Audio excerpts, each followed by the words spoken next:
Hi, this lesson is to cover the healthcare information for the Schedule HC for Massachusetts tax returns. Now in Massachusetts, all taxpayers and spouse, if married filing jointly, age 18 or older, are required to purchase health insurance. And dependents of any age are not required to have coverage. Certainly it's a good idea, but there's no penalty if a dependent either on a tax return or filing an independent tax return. There's no penalty if they don't have health coverage. Penalties do apply monthly for non-compliance. Now the penalty is zero if the federal penalty is greater than Massachusetts. For tax years 2018 and earlier, there was a federal penalty. So in general, Massachusetts often didn't have a penalty because the federal penalty was greater. Going forward with 2019, the federal penalty will be zero, and so we're going to see it more in the future. For 2018, the penalty is zero if the federal penalty is larger. Insurance coverage must meet the state minimum credible coverage standards, that's MCC. You're going to see that referred to in various state tax documents related to health coverage.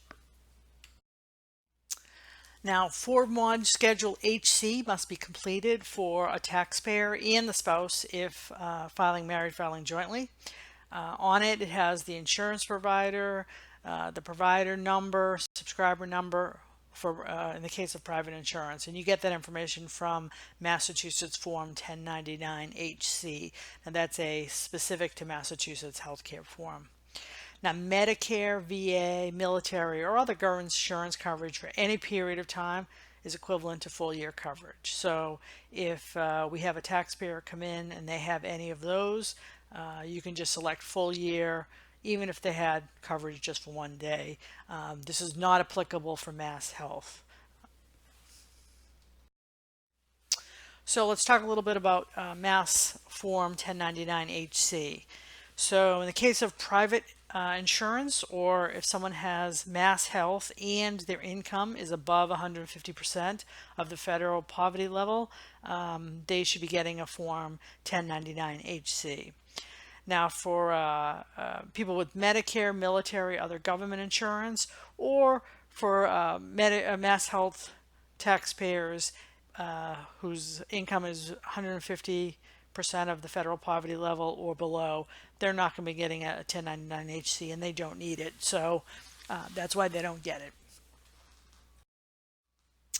Now, when you go into the tax layer menu, the first box, first entry for Massachusetts specific is Massachusetts Healthcare Schedule HC. There are 5 submenus. A typical case for a taxpayer or a taxpayer and spouse that has full year MCC, we really need to only enter information in the first 2 boxes, the basic questions and the health insurance plan information. If they have partial year coverage, you're going to need to fill out the months covered. If they have an exemption, common one is a religious exemption, or there's a question about whether coverage is affordable. You would fill out the remaining 3 boxes. So basic questions. First question is asking you're 18 years or older and a resident. You're going to answer typically yes, unless it's a student or someone that comes in that's 16 or 17 years old. They're not required to have health insurance. Answer the question no. Answer whether they have full year or part year, but there's no need to proceed because they're not going to be subject to any kind of penalty anyhow. So taxpayer, if it's a married filing jointly, you're going to see boxes for both taxpayer and spouse. Your choices here for these drop downs are full year MCC, part year MCC, or no coverage at all. So you're going to pick one of those 3. Now the second of the submenu boxes is health insurance plan information. There's really 3 common, and a 4th is a little bit less common here. If the taxpayer has Mass Health, which is the Massachusetts name for Medicaid, you're going to select yes in that first pair of boxes. Again, the taxpayer or the spouse. If they have Medicare, you're going to, the second pair, again, for the taxpayer and or the spouse. The military, including VA, TRICARE, that's going to be that third box, third pair of boxes. And then the final is, do you have private insurance? Now, if they have employer provided or coverage that they're purchased directly from the Mass Health Connector, that's where you're going to select the private insurance. So if they do have private insurance, you're going to have to complete this section. If it's very important that we see if a taxpayer has Medicare and then has a private insurance company as a supplement, don't enter this information. Just select Medicare on the previous screen and you're done. If they have only private insurance, then that's where you're going to be filling this out. So that's the fourth pair of boxes on the previous screen. So here's, you're going to get the information from the 1099 HC that the taxpayer should have provided you, the name of the insurance company, federal ID number from the 1099 HC, and their subscriber number. If they happen to have more than one 1099 HC, say they had coverage from, employer part of the year, then maybe direct from a different part, you're going to have to enter in as many as they provide. Again, typically you have one, but occasionally you'll see a taxpayer come in with two, or potentially even more. But generally, at most, you're going to see one or two. All right, so some additional special circumstances we want to cover. So if the taxpayer or the spouse is turning 18 during the year, the mandate to have health insurance applies starting on the first day of the third month after their birth date. So if they turn 18 in March, that would be April, May, June. June 1st would be when they would be required to start having health insurance. This is not applicable for a dependent turning 18 during the year because, again, there's no requirement for dependents to be having health insurance. It's just if the taxpayer or the spouse. Part year resident, it's similar. First day of the third month after they become a resident. If they're leaving, it's going to be the last day of the last full month of residency. So they move out July 20th. They need to have had coverage up till June 30th. In the case of deceased taxpayer, it's similar up to the last day of the previous month before they passed away. For the question you're asking about part year or full year MCC, if a taxpayer is in one of these special circumstances and had coverage for all of the months that they were required to have coverage, then you should answer the question full year MCC, even though they only had coverage for part of the year. So if someone turns 18 and they're required to have coverage starting June 1st, they have coverage from June 1st through the end of the year, you should just list full year MCC because they had coverage the full year they were required to have it. All right, so let's look at the three examples of where you don't have full year coverage. So months covered, I don't have a screen in for this, but it's a pretty straightforward screen. You're just going to mark which months they had coverage, which ones they didn't. If it's taxpayer and spouse, you'll have to answer for each of them.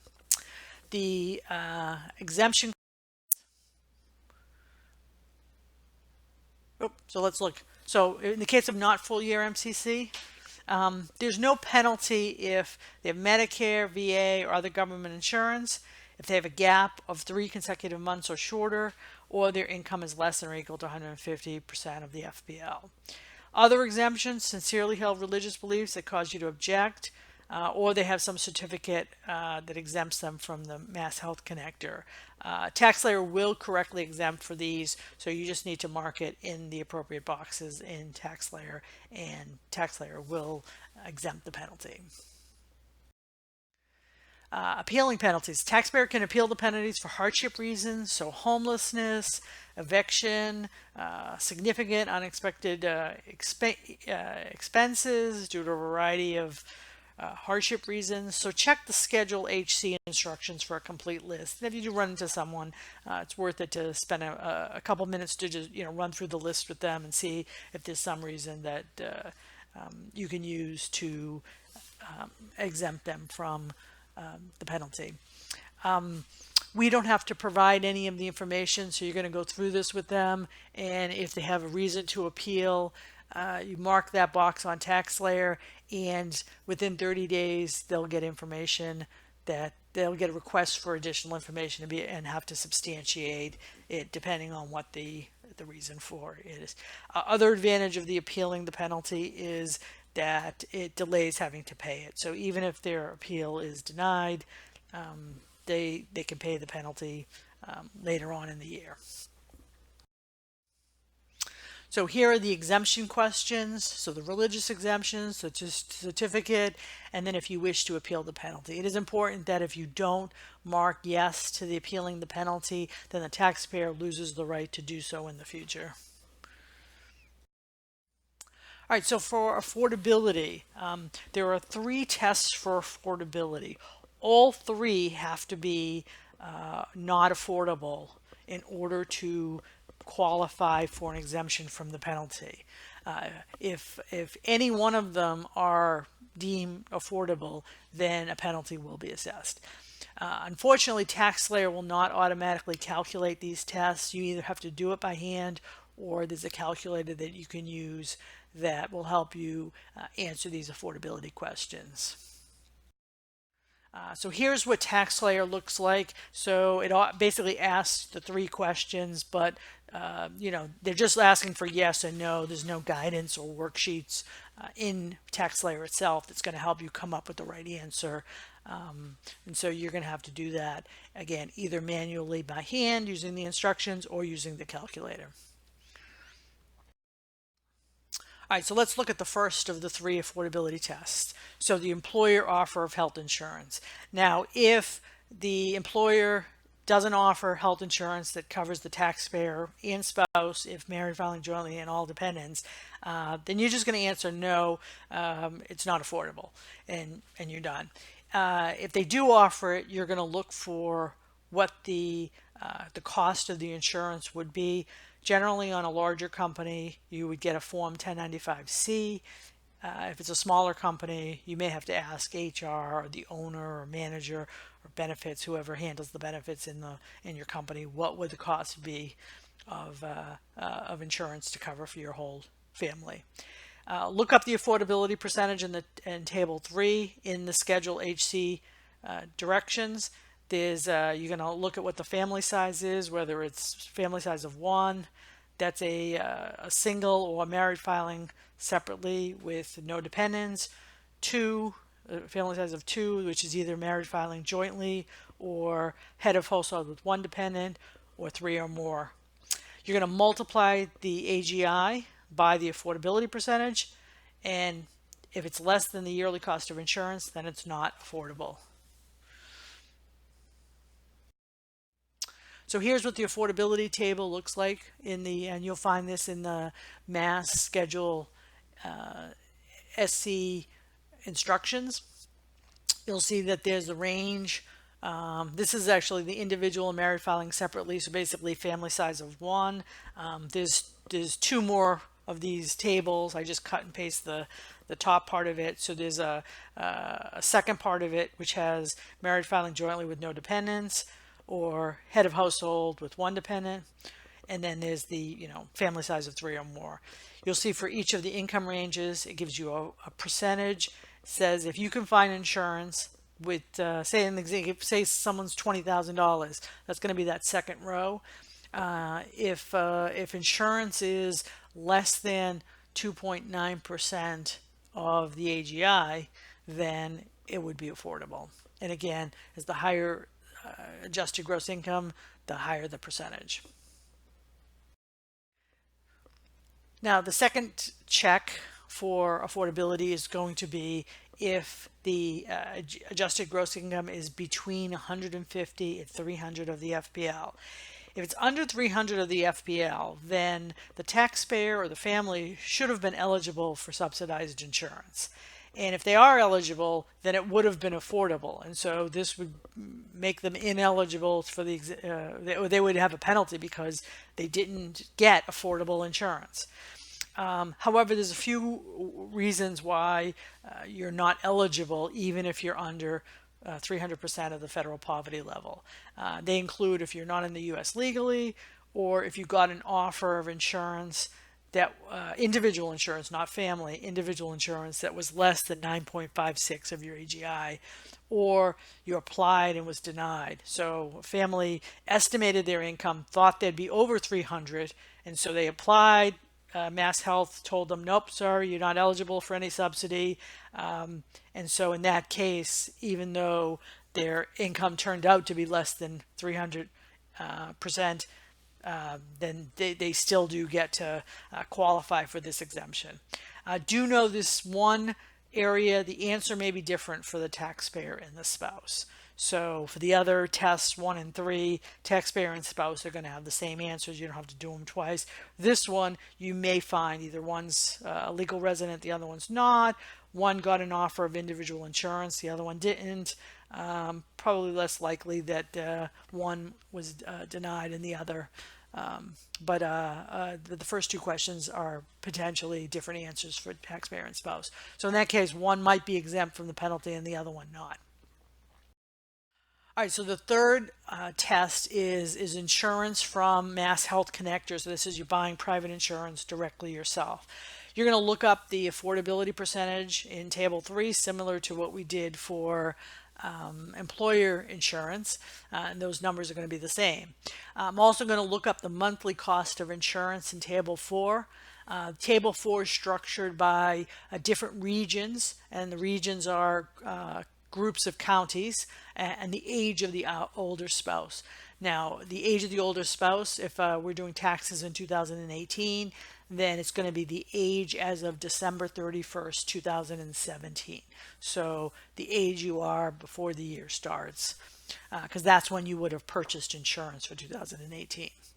And then for insurance, the way the policies are slightly different than family size in Table 3. Table 4 is either by individual, by married filing jointly with no dependents, or a family policy. And that matches how you typically buy insurance. You either buy a single, married filing, like couples, or family plans. So you may potentially have a family size of 2, but need a family plan.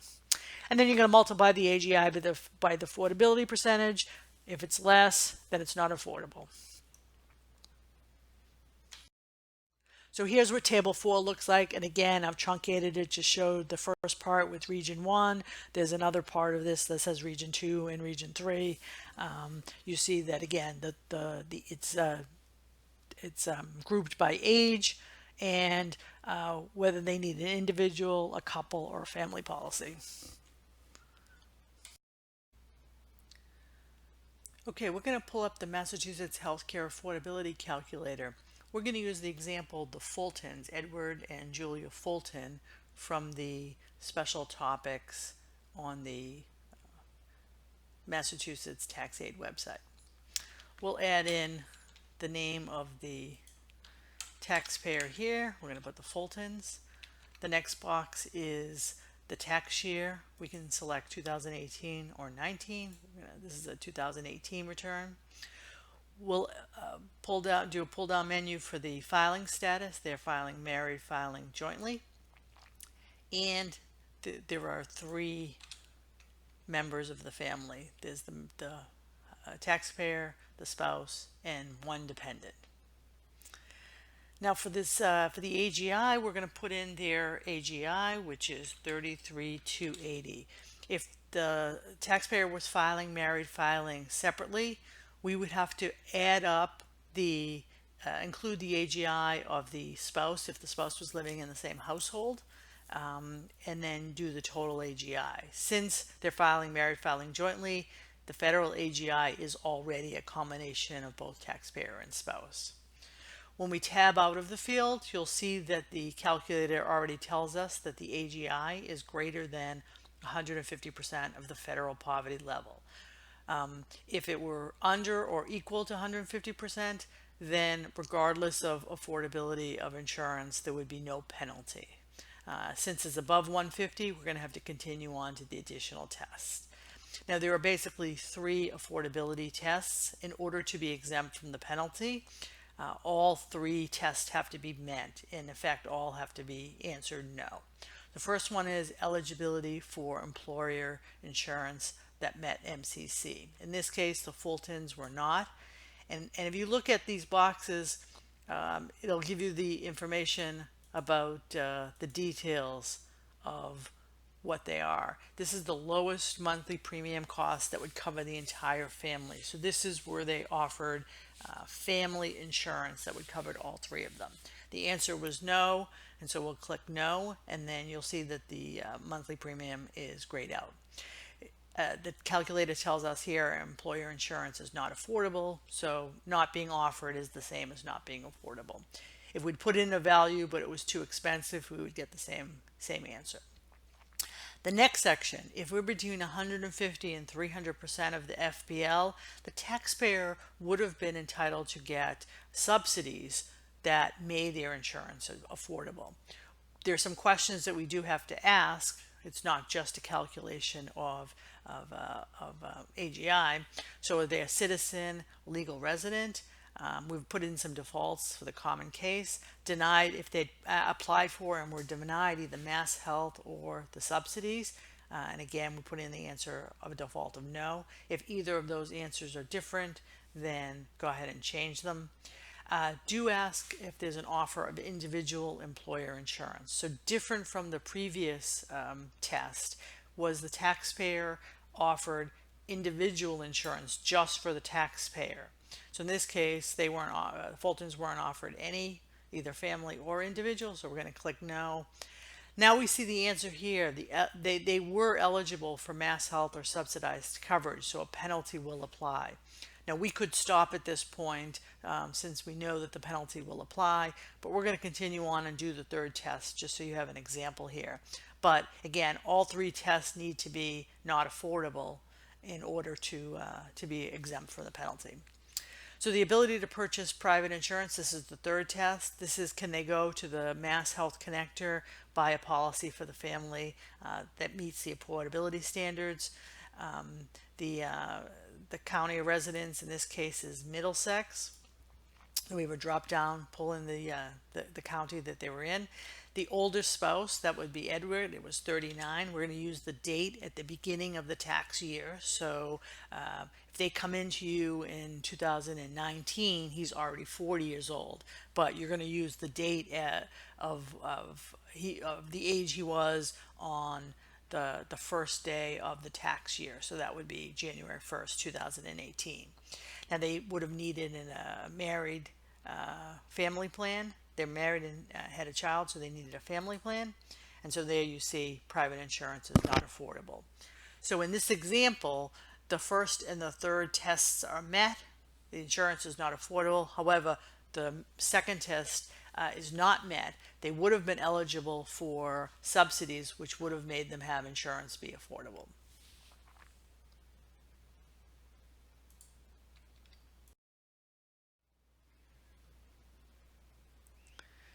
Okay, so if a penalty does apply, taxpayer is going to automatically calculate it for you. If they have no coverage, then they're going to pay a penalty for all 12 months. If they do have gaps, then penalties for months after the first 3 for each gap. So take a case of a taxpayer has coverage gaps March to June and September to December. Each of those are 4-month gaps. So March to June, there's no penalty for March, April, May. They will pay a penalty for June. Same thing, September, October, November, no penalty. They will pay a penalty for December. So the penalty is only 2 months. It's a pretty good incentive to at least have part year coverage because again, every time you have a gap, the first 3 months are exempt from a penalty. Once you know how many months, you're going to look up the penalty per month. And again, TaxSlayer figures this out for you. But if you're having to explain to a taxpayer why they're getting a penalty and how many months they're paying a penalty for. It's good to know where the tax, how tax layer is calculating it. Okay, in the Schedule HC instructions, you're going to find tables 5 and 6. Table 5, depending on the family size and the income range, it'll determine whether you're in column A, B, C, or D. Um, the higher up you are, the greater the penalty per month will be. Once you have the correct column, you're going to look up in table 6, column A, B, C, or D. You'll see the maximum penalty. You'd be column D, 12 months. That would be $119 times 12. Okay, that wraps up this lesson for the Massachusetts Schedule HC. If you have any questions, please contact us. Thank you very much.